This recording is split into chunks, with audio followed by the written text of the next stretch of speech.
ग्राम स्वच्छतेचे जनक वैराग्यमूर्ती गाडगे महाराज यांची पुण्यतिथी आणि आपण जो संकल्प केला खऱ्या अर्थाने खरी ईश्वर सेवा जर म्हटलं तर कोणती म्हणजे मंदिरात बसून राष्ट्रसंत तुकडोजी महाराज ग्रामगीतेत खूप छान म्हणतात की मंदिरी बसून नाक दाबावे परी मार्गीचे काटे न उचलावे. म्हणजे मंदिरात बसायचं, ध्यान करायचं, साधना करायची, देवाची भक्ती करायची. ही का भक्ती खरी पळते पण बाहेर आणि पुन्हा लग्नाच्या माध्यमातून आपल्याला सांगितलं. तर मग खरी ईश्वर सेवा कोणती? तर ग्राम हेची मंदिरं ग्रामातील जन सर्वेश्वर. ज्यांना गावाची सेवा कळली, यांना खऱ्या अर्थानं ग्रामसेवेचं महत्व कळलं. आपल्या या राष्ट्रसंत तुकडोजी महाराजांनी, गाडगे महाराजांनी आज खरं पाहता या विदर्भाच्या या पुण्यभूमीत ज्यांनी जन्म घेतला असे स्वच्छतेचे जनक वैराग्यमूर्ती गाडगे बाबासाहेब किंवा वंदनीय राष्ट्रसंत तुकडोजी महाराज आपल्याला लाभले. आपण त्यांच्या या पवित्र कर्मभूमीत जन्माला आलो आणि जर या पवित्र जन्मभूमीमध्ये जन्माला आल्याच्या नंतर जर समजा कोकणामधील किंवा पश्चिम महाराष्ट्रामधील भास्करराव पेरे पाटलांसारखं गाव जर आदर्श ग्राम म्हणून जर त्या गावाला जर आदर्श ग्राम म्हणून जर या महाराष्ट्र शासनाकडून जर पुरस्कार मिळत असेल आणि आपण या स्वच्छतेचे जनक ज्यांना म्हणतो की राष्ट्रसंत तुकडोजी महाराज गाडगे महाराज ज्यांनी स्वच्छतेचं महत्व आम्हाला पटवून दिलं, तर जर आपलं गाव जर समजा आदर्श ग्राम निर्माण आपण करू नाही शकलो, ही एक आपल्या विदर्भातील लोकांसाठी खूप मोठी शोकांतिका आहे. पण मी खरंच आपलं गाव भाग्यवान समजतो. आपल्या गावातील लोकांना खऱ्या अर्थाने मी भाग्यवान समजतो.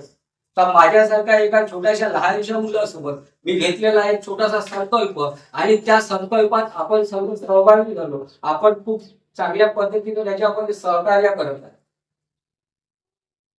म्हणजेच खऱ्या अर्थानं ग्रामसेवेचं महत्व आम्हाला कळलं, आपल्याला कळलं.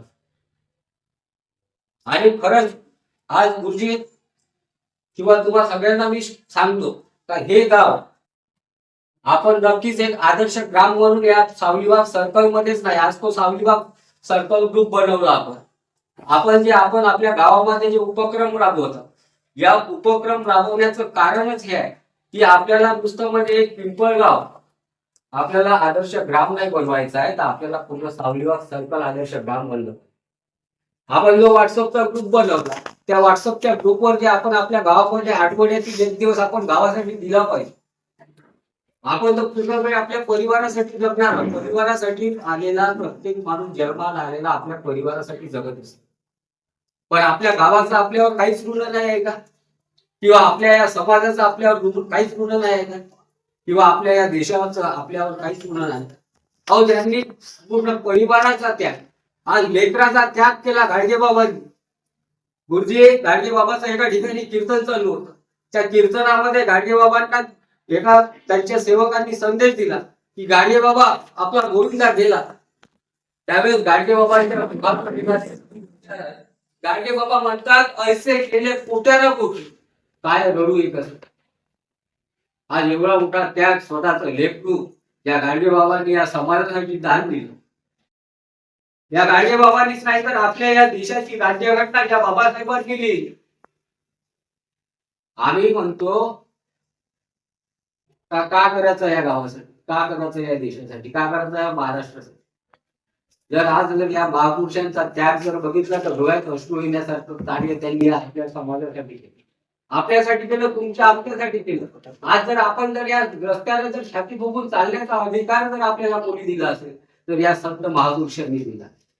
आज हे जर संत महापुरुष जर त्यावेळेस जन्माला आले नसते आणि त्यांनी जर आपल्या घरादाराचा त्याग करून घरावर तुळशी पत्र ठेवून जर या समाजासाठी टाकले नसते तर आपल्याला आजही जसं आपण 150 वर्ष इंग्रजांची गुलामगिरी केली, आजही आपण गुलाम.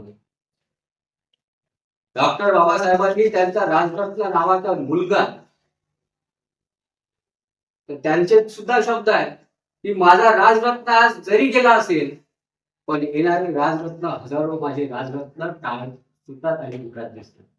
आणि आज प्रत्येक माणूस टाळ सुटतात पोटात. त्यावेळेस गाडगे आपल्या बाबासाहेबांकडे त्यांच्या लेकरांचा उपचार करण्यासाठी त्यांचं लेकरू ज्यावेळेस आजारी पडलं होतं त्यांच्याकडे खिशात रुपया नव्हता उपचारासाठी. गाडगे बाबाच्या लेकराला शेवटला अंत्यविधीसाठी आपण आज नवे नवे 1,500-2,000 रुपयाचा शेवटल्या दिवशी ते मेलेल्या माणसावर ड्रेस चढवतो. पण त्यांच्याकडे त्यांच्या मुलांचा अंत्यविधी करण्यासाठी नवीन कपडा घेण्यासाठी सुद्धा पैसे. त्यावेळेस त्या रमाबाईंनी स्वतःच्या लुगड्याचा परेल फाडून त्या मुलाला त्याच्यामध्ये गुंडाळून शेवटला अंत्यविधी. एवढा मोठा त्याग जर आपल्यासाठी त्यांनी केला असता तर आपणही थोडाफार त्याग आपल्या गावासाठी, आपल्या समाजासाठी, आपल्या देशासाठी करायला पाहिजे. आणि या महापुरुषांचे ते बलिदान, त्यांच्या त्या आठवणी, त्यांचा तो त्याग, त्यांनी आपल्यासाठी काय काय केलं ते सगळं आपण लक्षात घेऊन आपल्या या ग्रामासाठी, महाराष्ट्रासाठी जगलं पाहिजे. आणि आपण खरंच तुम्ही या कार्यक्रमामध्ये या प्रत्येक शनिवारी खूप चांगली साथ देत आहे.